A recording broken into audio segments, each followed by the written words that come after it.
Maar ek wil vanmôre 'n baie interessante gedagte met u wissel, met u deel. Jy sien, die mens is die enigste wese, is daar nie 'n mooi prentjie nie. Jy gaan nou verstaan hoekom hy so lyk. Die mens is die enigste wese wat God geskape het, wat die vermoë het om ingeligte keuses te maak. Dis net die mens wat dit kan doen. So ek en jy kan kies. Ons kan kies, en ek gaan vanoggend so 'n bietjie met u praat oor kies vandag, maar kies reg. Want jy sien, ons word voortdurend gekonfronteer met keuses. Jy het vanoggend toe jy wakker geword het, jy 'n keuse gehad.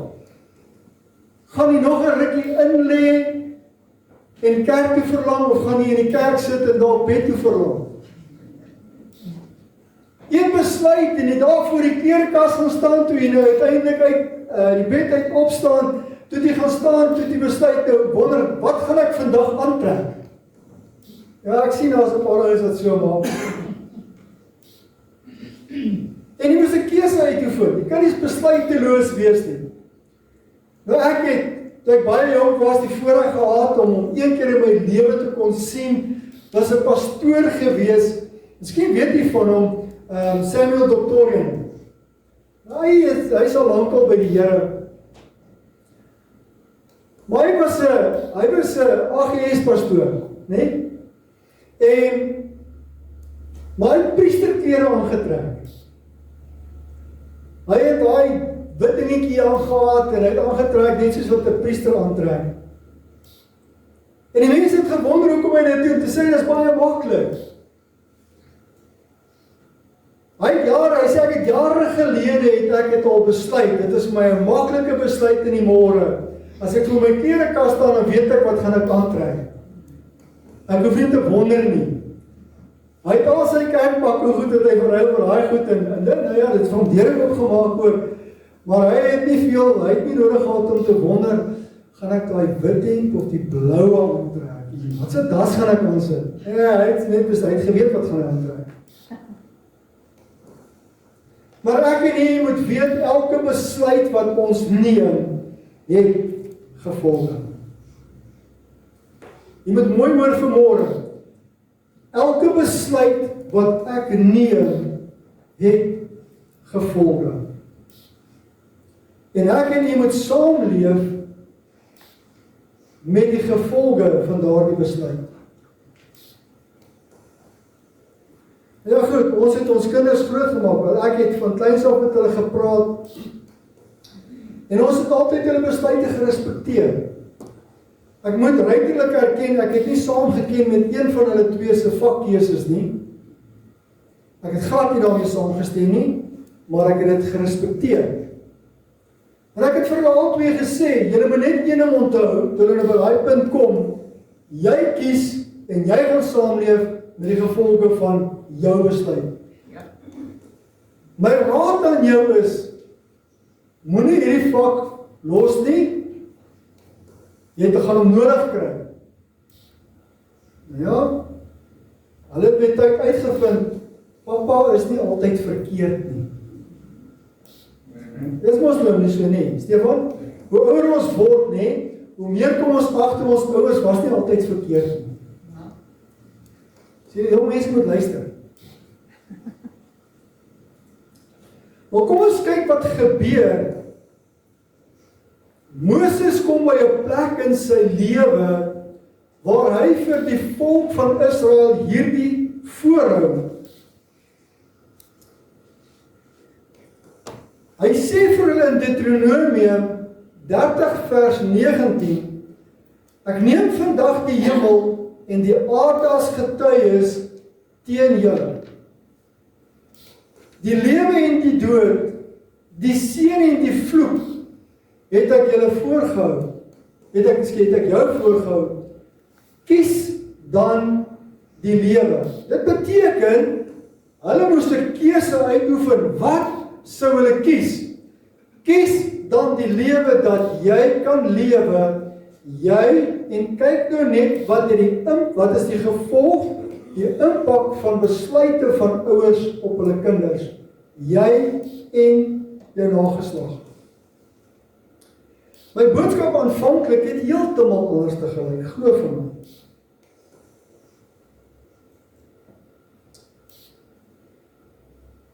Daardie skrif of daai uitspraak van Moses het gevolg op 'n reeks gebeure. En ongelukkig gaan tyd vanmôre nie toelaat dat ons bietjie daar kan induik nie, want jy gaan sien ook hoekom.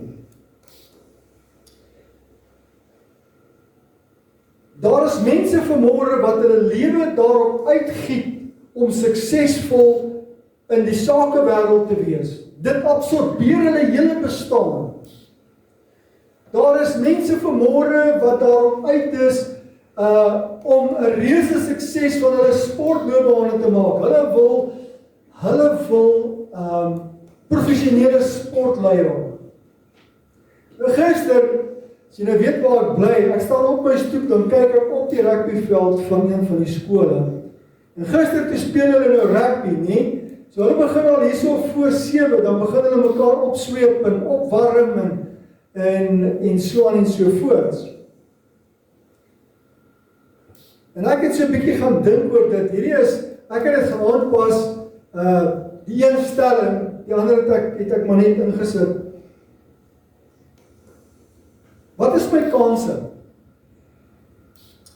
Wat is my kanse? Wat dink jy is jou kans om 'n suksesvolle, professionele sportman of sportvrou te word in Suid-Afrika? Wat is jou kans in persentasie gewys? Kom ons gaan kyk. Jou kans om 'n professionele atleet in Suid-Afrika te word is 0,5%.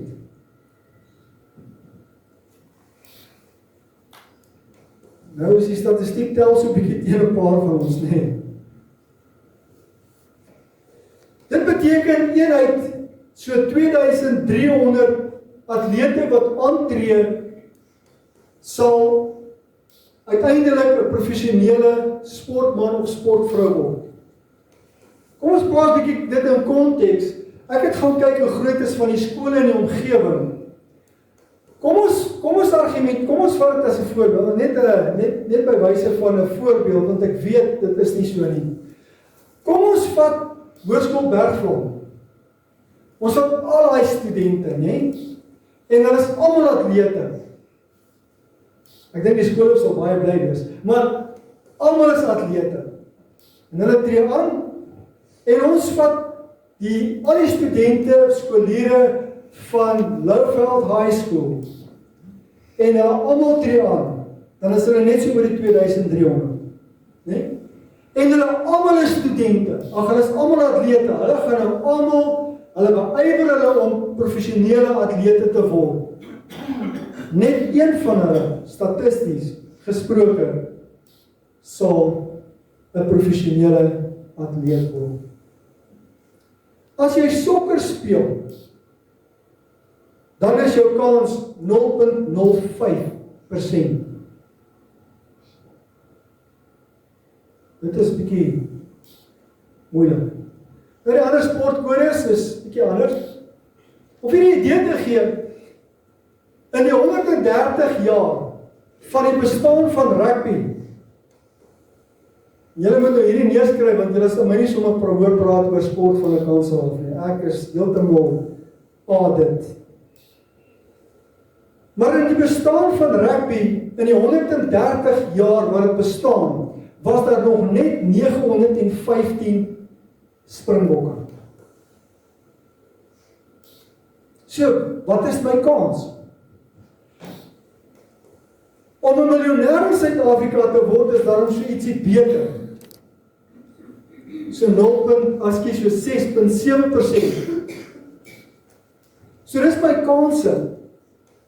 Wat interessant is in Amerika, is jou kans om as professionele atleet te word 0,0269% dink ek. Is nog minder as in Suid-Afrika. Maar kyk 'n bietjie. Jou kans om eendag voor God te gaan staan is 100%. Of jy met my saamstem of nie,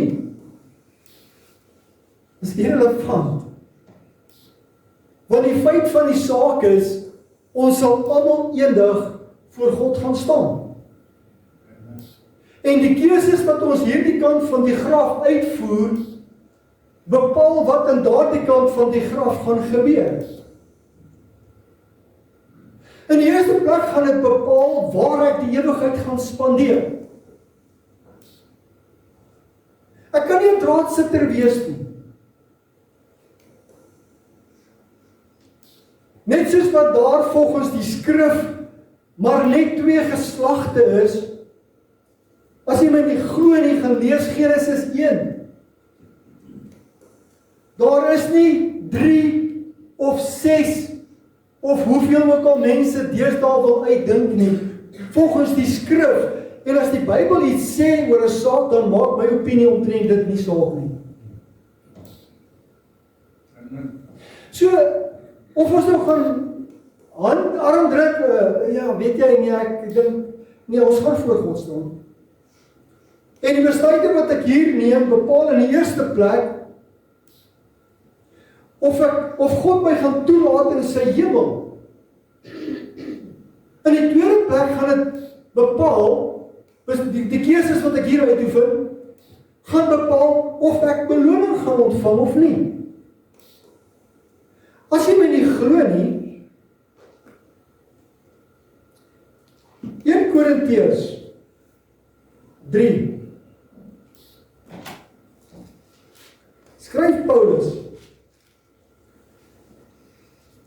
Hy praat van 'n fondasie wat hy gelê het, soos 'n bekwame boumeester. En elkeen van ons bou op die fondasie. Hy sê daar is geen ander in vers 10. Hy sê soos 'n bekwame boumeester het ek 'n fondasie gelê en 'n ander bou daarop. En buite hierdie is daar geen ander fondament wat gaan lê kan word nie. En hierdie fondament is Jesus Christus. So die fondasie is gelê, die fondament is gelê. By die dinamiese disippels so na middag, het ons gaan kyk hoe lyk hierdie fondasie, uit watter elemente bestaan dit. Het ek het, ons sê dit nie die duim uit nie, dit staan in die Bybel. En as die Here ons spaar, dan gaan ons vanmiddag klaar maak daarmee. Maar dan gaan ons van volgende week af begin kyk, as ek my fondasie gelê het, waarmee moet ek bou op hierdie fondasie? Want hoor wat sê die skrif, vers 11, hy sê, want niemand kan 'n ander fondament lê as wat daar gelê is nie, dit is Jesus Christus. En as iemand op die fondament bou, jy gaan so waar ouens kry, wat niks op daardie fondament gaan bou nie. Want is hom genoeg om te weet, ek gaan hemel toe. Jou geestelike huis verlyk soos die huise, die afgebrande huise in die Pacific Palisades in Californië. As jy my nie glo nie, gaan kyk hoe lyk dit. In Januarie van verlede jaar het daai verwoestende veldbrand daar deurgetrek. En ek weet nie hoeveel miljoen hektare dit vernietig nie. Dit is vierkante myle wat astronomies is. Dit het oor ten minste 3 streke gegaan. Ek dink daar was iets so 6000 en iets huise wat afgebrand is. En jy kan nou gaan kyk hoeveel huise is aangeweeg gebou. Nie een nie. Al wat daar staan is die fondasies. Nou sê hy, as jy hierop gaan bou, goud, silwer, kosbare stene, hout, hooi, stoppels, elkeen se werk sal aan die lig kom, want die dag sal dit aanwys, omdat dit deur vuur openbaar gemaak word. En die vuur sal elkeen se werk op die proef stel, hoe danig dit is. As iemand se werk bly staan wat hy daarop gebou het, sal hy loon ontvang. Dan gaan hy aan en hy sê, as jou werk nie bly nie, dan gaan jy niks kry nie. Maar jy sal gered word, maar soos deur vuur heen. So wat sê hy? Elkeen van ons het keuses wat ons moet uitoefen. Dit is so, toe Moses hierdie vir die volk sê, sien ek in Deuteronomium 28, wat was dit wat hy vir hulle voorgehou het? Jy sien, want in Deuteronomium 28, sê, hy begin in vers 1, hy sê, as jy dan goed luister, en jy sê, maar ons is mos nou soos kinders partykeer, ons hoor, maar ons luister nie, ons het ore, maar hulle werk nie, was dit net ek? Ek sê aan vir mense, ek het nie onder die kerkbanke groot geword, dit lyk net so. Hy sê, as jy dan goed luister na die stem van die Here jou God, om sorgvuldig te hou al sy gebooie wat ek jou vandag beveel, dan sal die Here jou God die hoogste stel bo al die nasies van die aarde. Dan gaan hy verder, en ons het ongelukkig nie tyd om daarna te kyk, maar van vers 2 tot by vers 8 is daar verskillende seëninge wat uitgespreek word. Maar kyk wat gebeur in vers 15. Hy sê, maar as jy nie luister nie. Hy sê, as jy nie luister na die stem van die Here jou God, om sorgvuldig te hou al sy gebooie en sy insettinge wat ek jou vandag beveel nie, dan sal al hierdie vloeke oor jou kom en jou inhaal.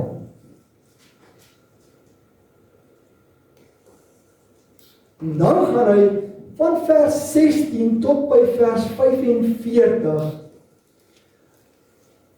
spreek hy vloeke uit, nee, dis 5 kategorieë, 5 groepe, en daar is nie minder nie as 54 vloeke,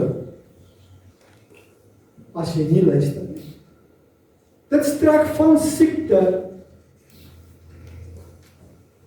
tot droogtes, en uiteindelik ook ballingskap, waar God hulle uit die land uit gaan verdryf. Het dit gebeur? Ja meneer, dit het.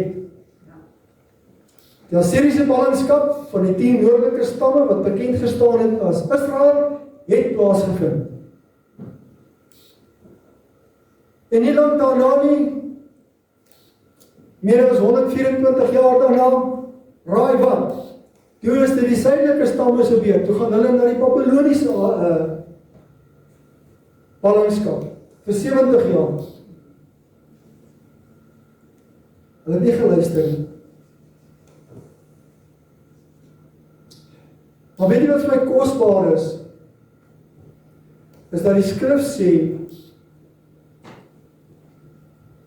in Deuteronomium 30, ek het vir julle vers 1 gelees, en as al hierdie ding oor jou kom, en ek het vers 3, nee, kom ons lees vers 30 vers 1.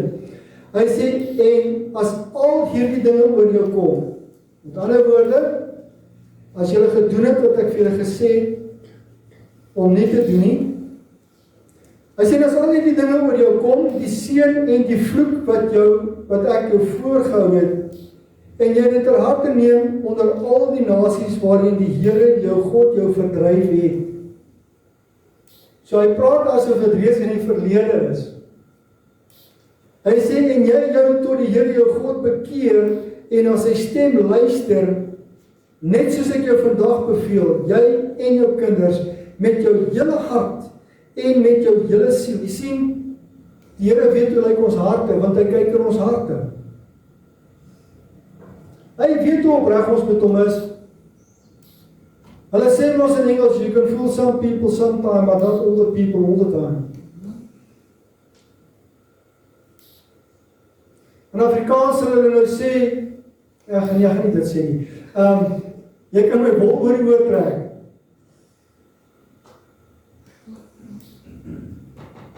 En ek kan jou nie ges vertel, jy gaan my glo. En die Bybel sê, voor God is ons naak en beklaanswaardig. Hy kyk reg deur ons. In Hebreërs sê hy, dat die woord van God is skerper as 'n tweesnydende swaard, en dan sê hy, en hy is 'n beoordelaar van die gedagtes en oorlegginge van die hart. So God sien daar waar niemand sien nie. Dan sê hy, vers 3, dan sal die Here, kyk hierdie belofte, dan sal die Here jou God, jou lot verander, en hom oor jou ontferm.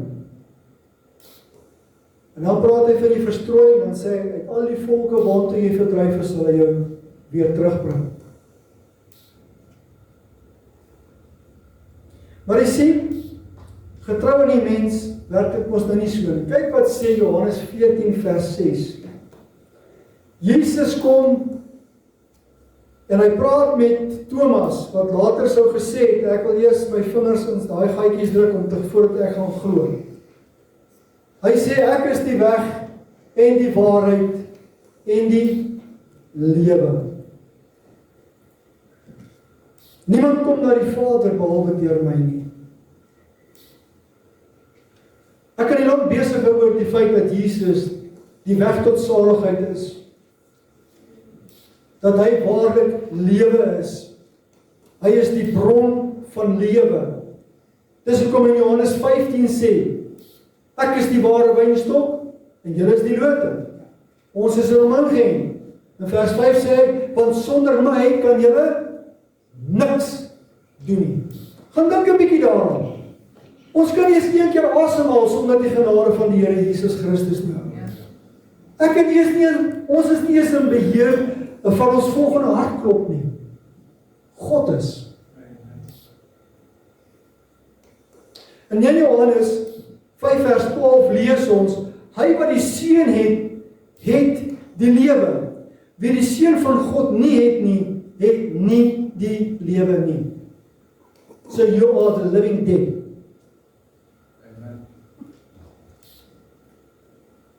Dis skrikwekkend eintlik, nê? Maar jy sien, daar is 'n paar redes waarom mense kies. Want dit is 'n kies storie hierdie, nê? Dit is nie soos die hulle sê, ja, you play with the hand of cards that is dealt you. Dis wat mense mos sê. Jy weet, ja, ek het maar hierdie kaarte gekry, so ek moet maar met hulle speel. Dis wat mense doen. Maar daar's redes, en ek gaan net na 3 kyk, daar's baie meer redes as dit. Dit maak nie saak watter verskoning of rede wat ek vanmôre kan voorhou, volgens menslike standaarde gewig dra, ek voorhou nie. Dit maak nie saak nie. Die Bybel sê ons het geen verontskuldiging voor God nie. Dis nie wat ek sê nie, dis wat die skrif sê. Jy sien, daar's mense wat ons het al die snaakse redes waarom ons eintlik maar draadsitters is. Baie keer. Jy sien, die een rede waarom mense verkeerd kies, is die alomteenwoordige trotsheid wat ons het. En ek gaan dink oor hierdie en ek besef, maar trots is eintlik maar 'n ding, dis soos 'n muntstuk wat twee kante het. Aan die een kant is daar trots wat nie 'n slegte trots is nie.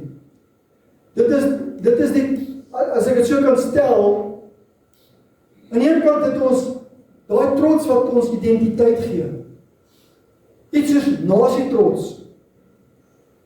Daar's mense wat hulle identiteit vind in sportkodes of die ondersteuning van 'n sportspan.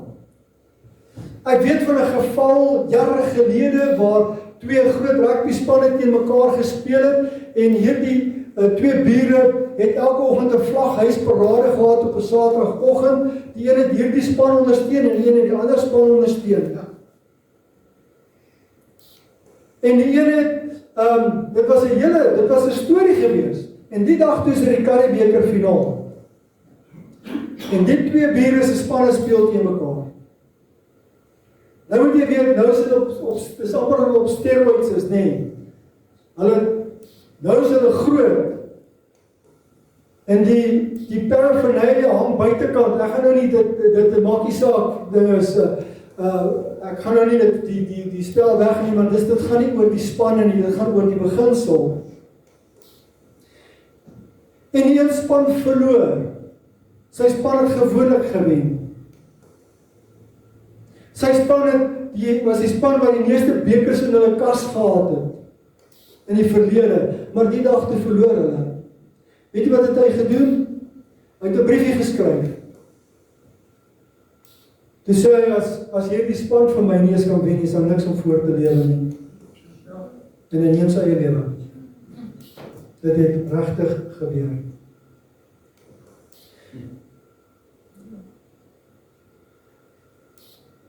Met ander woorde, daar is 'n identiteit wat ek vind, en dit is nie noodwendig verkeerd nie.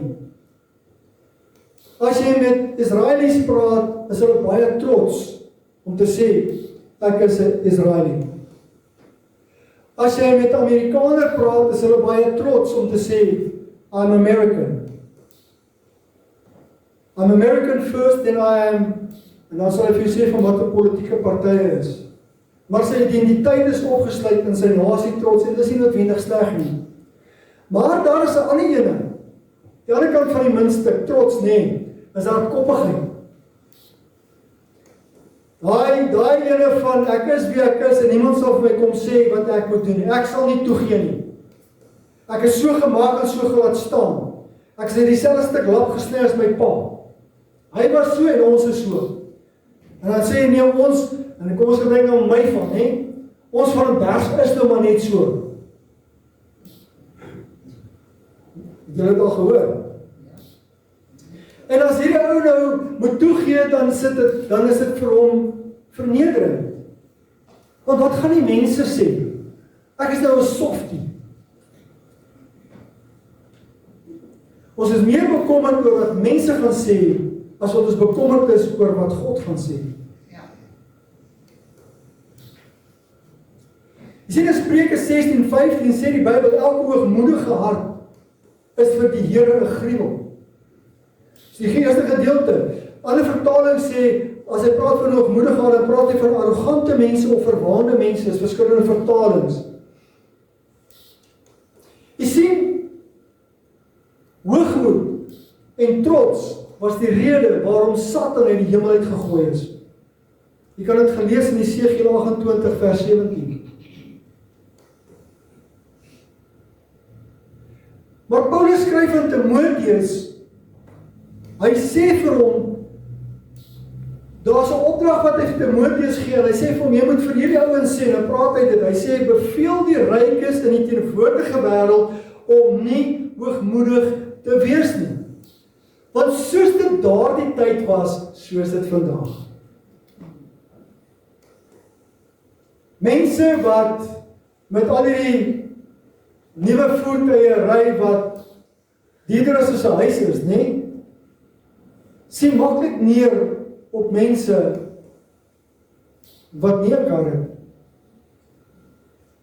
wat in 'n ander woonbuurt bly.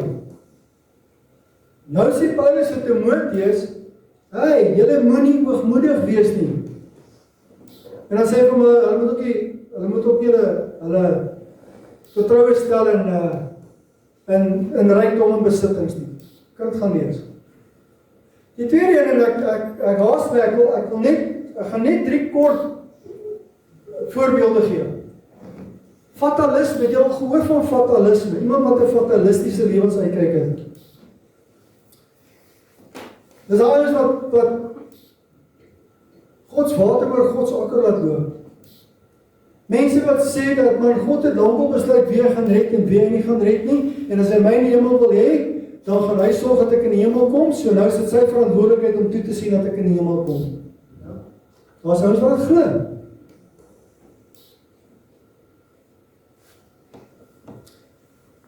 Daar's mense wat onder hierdie waan verkeer dat daar's onbeperkte genade. Daar sal altyd genade wees. Ek kan maar leef soos wat ek wil. Ek sal Dan maak hulle so, as hulle touch wood, of hulle sê, dis mos wat mense doen, dan sê hulle, touch wood, dan sal ek 'n sterwingswetbekering hê, of iets van die aard. 'n laaste oomblik bekering. Hoor wat skryf Paulus in Romeine 6, vers 1 en 2, hy sê, wat sal ons dan sê, sal ons in die sonde bly, dat die genade meer kan word? Nee, stellig nie. As ons wat die sonde afgesterf het, hoe kan ons nog daarin lewe? En dan kom ek in Hebreërs 10 vers 28 en vers 29, praat die Hebreërs skrywer en hy sê, as mense vir Moses nie geluister het nie, en die getuienis van 2 mense of 3 gesterf het, hoeveel te meer ons wat die genade van God deelagtig geword het?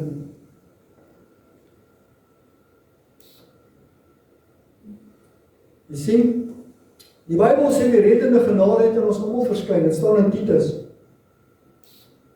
2 vers 11.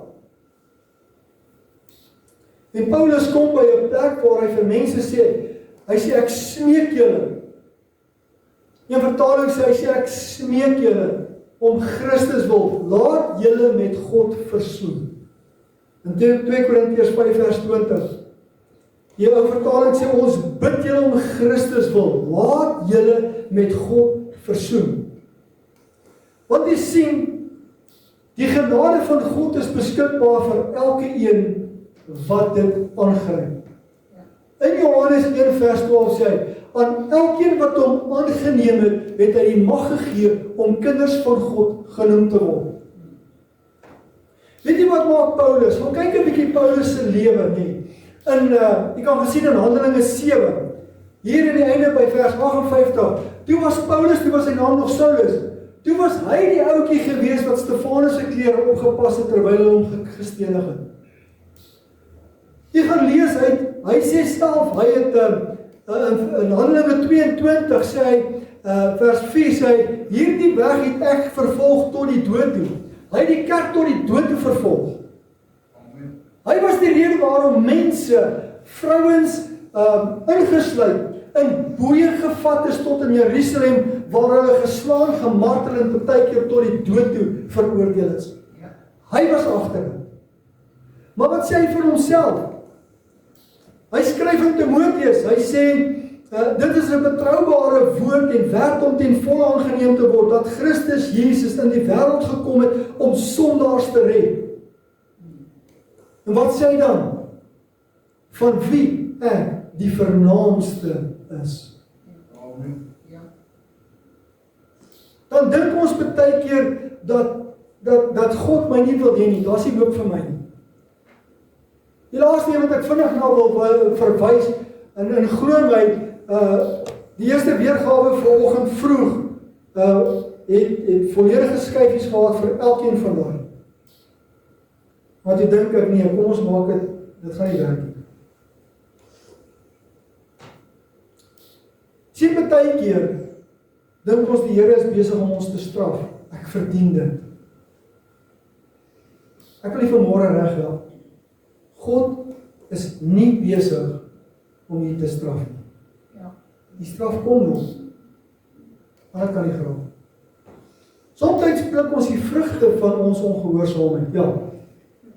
Ons is besig om te maai wat ons in onkunde gesaai het. Ja. Maar die Here is nie besig om ons te straf nie. Jy sien, baie mense het hierdie slagoffer mentaliteit, want dit wek baie keer simpatie. Want dit is altyd die slagoffers.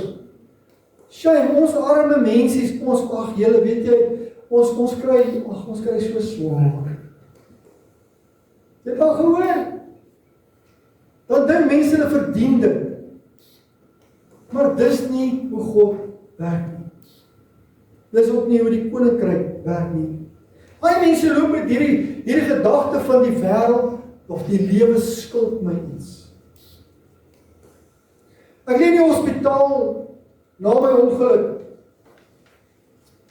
En een van die baie keer wat ek al gaan kuier het, ek het al gaan kuier so die dokters kan geld maak, maar dit is heeltemal 'n ander storie. Dit is nie heeltemal die waarheid nie. Maar kom hier een keer by die hospitaal in en daar lê 'n ou Hy het, was ook in 'n motorfietsongeluk, maar hy het so 'n gaatjie op sy enkel.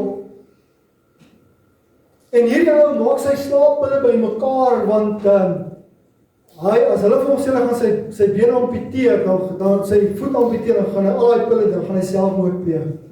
Nee? Hy het dit regtig gedoen. Toe sê daai verpleegsters vir hom, wag eens 'n bietjie, Adrian kom weer terug. Toe het hulle gehoor, ek kom weer vir 'n toer. Weet, en ek is weer terug in die hospitaal, en raai wat doen hulle? Hulle sit my bed reg langs syne. Nou maak hulle ons daai gordyne toe as hulle die wondsorg doen. En toe hulle sy lappies afhaal, toe sê ek vir nee, ek wil kyk. Hoe kyk waaroor gaan hierdie ouetjie so te kere? Ek kyk die ding so, ek sê, ag, daar is niks nie man, is ou skrapie. Nou hy het toen al gehoor van my, toe sê nee, hy wil bietjie met my gehou, weet, hy wil nou sien wat het met my gebeur.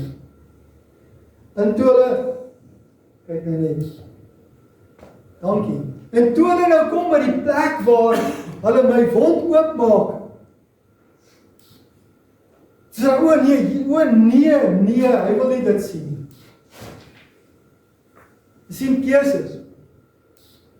Na my ongeluk lê ek en ek eendag my getuienis vir die gee, lê ek in die hospitaalbed en ek praat met die Here en ek sê Here, ek gee nie hoe lank ek hier lê nie. Vat net die pyn weg en dit verdwyn in 'n oomblik. Ek het gaan slaap en toe ek wakker word, is dit weg. Maar ek het, terwyl ek daar lê, toe ek my ongeluk gehad het, was ek 'n sportman gewees. Ek was besig om fiks te raak vir my eerste kwalifiserende marathon om die Comrades te gaan hardloop. Ek was gemotiveerd, ek was toegewyd, ek het gefokus gewees. Ek het in 'n ander sportkode deelgeneem waarin ek provinsiale klere gehad het. Maar in 'n oomblik is dit alles verander. En ek lê, toe ek daar lê en ek kyk hoe ek hierdie been vir my te besef ek, my lewe gaan nooit weer dieselfde wees nie. Maar ek kon besluit het, of ek 'n slagoffer gaan wees of oorwinnaar. You can decide whether you're going to be a victim or whether you're going to be victorious. En ek het gesê, Here, my lewe gaan anders wees, dit gaan nooit weer dieselfde wees nie, maar ek gaan opstaan en ek gaan fight. Yes. Dis 'n keuse. Dis 'n keuse. Ek hoor hierdie getuienis in die week, jy skuld dit nog vir my, van hierdie jong man, wat, hy kom tot bekering radikaal, hulle gee vir hom 'n bottel olie. Wat maak hy met hierdie bottel olie? Hy gaan na die naaste hospitaal toe. En hy gaan na die boonste verdieping toe, en hy begin hierdie ouens van 'n bid, en hy salf, en hy sê vir hom, jy is genees, gaan huis toe. En so maak hy hierdie saal skoon, en die saal net onder dit, die vloer onder dit, is die trauma afdeling. Daar waar die ouetjies by mekaar gemaak het, soos ek, wat hulle met stretchers inbring, en met ambulanse, en wat hulle noodoperasies op moet doen. En hy loop deur hulle en hy bid vir hulle salfmiddel, hy sê, jy is genees, gaan huis toe. En toe hy nog so besig is net, toe kom arresteer hulle vir openbare onrus.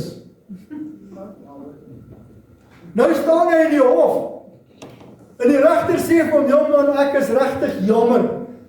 Ek is jammer, maar jy is nou skuldig, en ek gaan jou nou moet tronk toe stuur. Wat was sy reaksie? Hy sê vir die regter, hy sê hier is alright, ek het nog 'n bietjie olie. Toe gaan hy tronk toe. En wat maak hy in die tronk? Hierdie klomp ouens, hierdie klomp buffels daar binnekant. Toe begin hy vir hulle bid. Salf hulle met olie.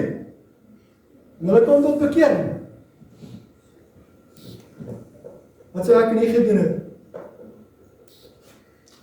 Paulus hy en Silas, jy kan dit gaan lees in Handelinge 16. Word hulle gearresteer en sit in die tronk. Die Bybel sê en omtrent middernag, in vers 25, en omtrent middernag het Paulus en Silas gebid en lofliedere tot eer van God gesing en die gevangenes het na hulle geluister.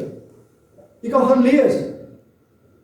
Daar was 'n aardbewing gewees en die tronk se deure het oopgegaan, hulle boeie het afgeval. Inteendeel, Paulus en Silas was in die blokke gesit in die stocks.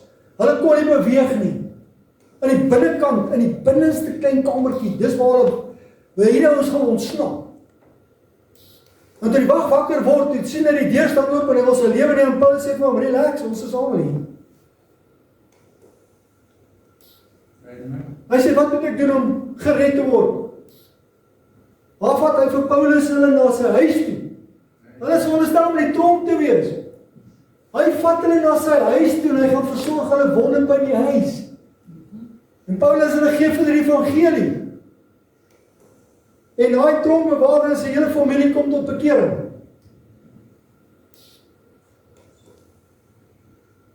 Daar's te veel mense vanmôre wat met 'n slagoffermentaliteit rondloop. Daar's 'n Engelse spreekwoord wat hulle sê, if life gives you lemons, make lemonade. As jy jou suurlemoen maar gee man, maak koeldrank van die ding. Sien, elkeen van ons het keuses wat ons moet uitoefen.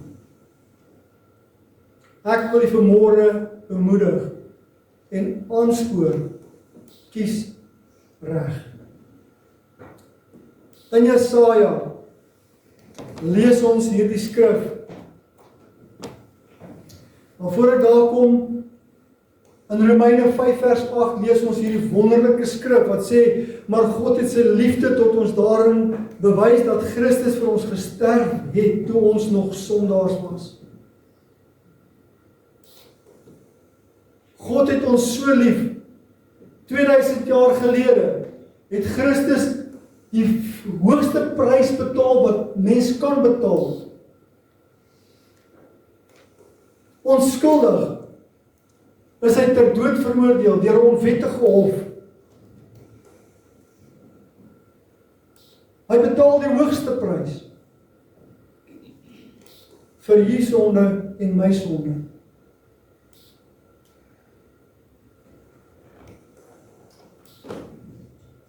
Wat het ek en jy gedoen wat groter is of slegter is as dit wat Paulus gedoen het? Wat het ons gedoen wat slegter of groter is as dit wat Dawid gedoen het? Ag, ek kan nie eens ingaan op dit wat ook Dawid aangevang het nie.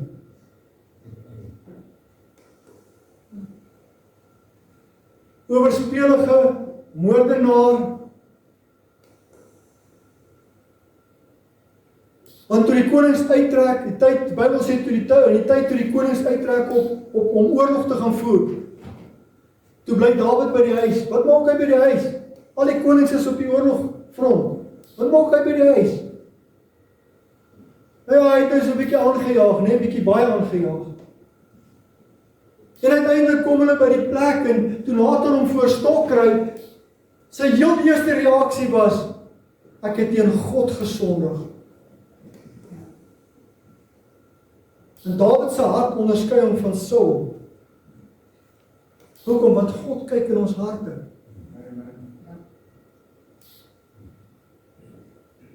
Ek het vanmôre vir jou uitnodiging. Kyk wat sê hierdie skrif. Hy sê, kom nou dat ons die saak uitmaak. Sê die Here. Al was julle sondes soos skarlake en dit sal word soos sneeu, wit soos sneeu. Al was dit soos rooi soos purper, dit sal word soos wol. Kyk hierdie belofte wat op dit volg. Hy sê, as julle gewillig is en luister, sal die goeie van die land eet. Sien, dit is 'n keuse. Nou is die ander kant van hierdie munster.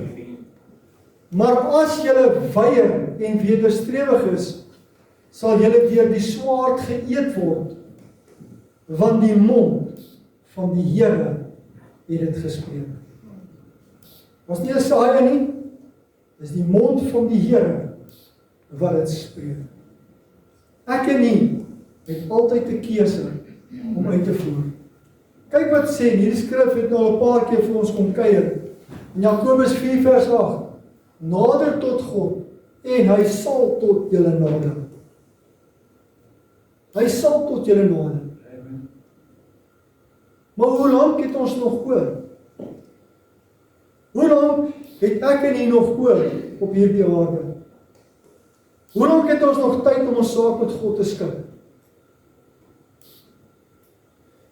My jongste boetie was 19 jaar oud. En ek sluit hiermee af. Hy was baie lief vir die lewe. Hy was 'n buitemens, 'n buitelug mens. As hy die berge gaan loop het met sy kort broek en sy tekkies, dan sê my ma vir hom, Jantjie, jy moet versigtig wees my kind. Daar's slange in die berge. Dan sê hy vir my ma, Mommy, if a man's got to go, a man's got to go. Dis soos iemand anders wat ek leer ken het, wat gesê het, ek is nie bang vir die dood nie. Net totdat hy bang geword het vir die dood.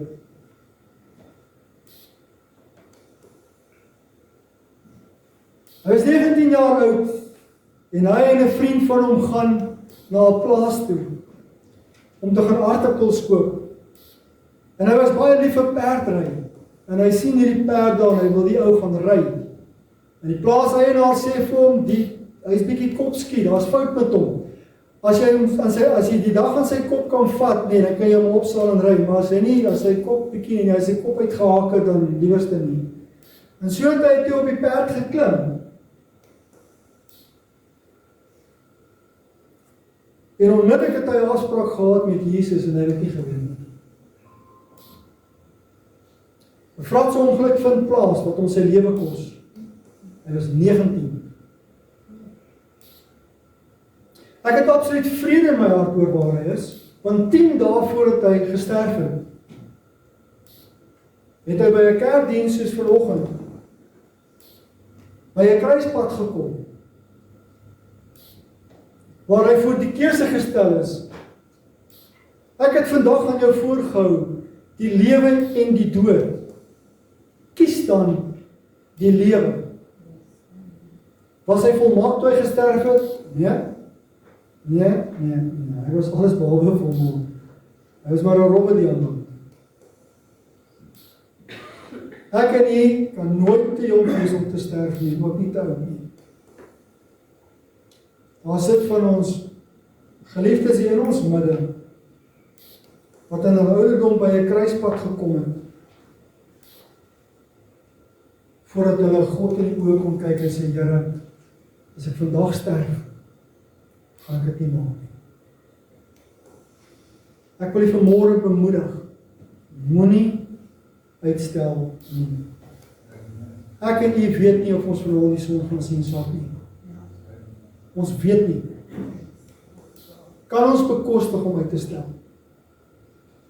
Jy sit vanmôre en sê, my saak met die Here is reg. Dan gaan ek vir die volgende sê. Jesus het gesê, as jy volhard tot die einde toe, sal jy gered word. Want jy sien, dit is nie hulle wat goed begin, wat die eindstreep haal en die beloning kry nie. Dit is hulle wat suksesvol klaarmaak. Dit gaan ook nie oor hoe jy begin het nie. Dit gaan oor hoe gaan jy klaarmaak. My Uncle Daddy was 84 jaar oud. Flip het sy mommy op 84 jaar, ook 84, het hy die voorreg gehad om sy mommy na die Here toe te lei. En kort daarna het sy die afspraak met die Here nagekom aan die ander kant van hierdie graf. Kan ons bekostig om uit te stel? Ons kan nie. Ons kan nie. Kom ons sluit die oë.